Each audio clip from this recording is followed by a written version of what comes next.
Selam dostlar, sizin bilen yeniden min İlşad Gilmuddinov hem de yine bugün bizim jırna şarjırımız İlnaz Bach repertuarından anlayırağını jırım.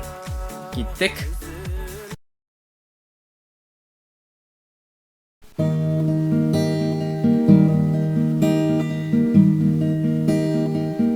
Hatılarını alam, yuksın udan yana. Min seni hamanda ezilip yaradım. Koy dindi koy canım, azaplama yuka. Yandırma gidirme, düzeli hel yolu başka. Anla yüreğimini, anla yüreğimini. Üttinem yalvaram, karşı kelime indi. Kağılı yüzümdeki kaynar yaşlarıma. Sensiz mağnede yok, çilde yaşamını. Ömrü vakit öttü, indi ayrılğanğa.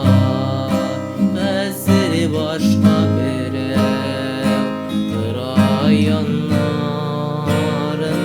Min seni anlarmın, hatta kişilerimi. Dikni işlettirgesin yanıgan yüreğimini.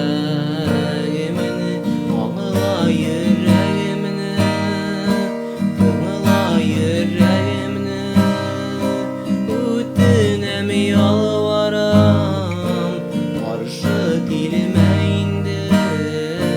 Kağılı yüzümdeki kaynar yaşlarıma.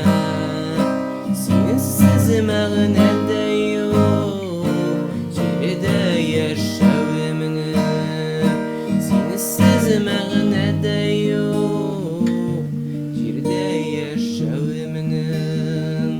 Sensiz mağnede yok, çilde yaşamını.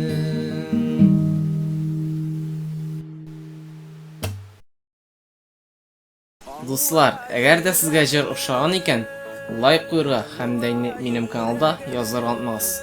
Келесі ұшырашуларға kadar sağ olыңыз. Пока.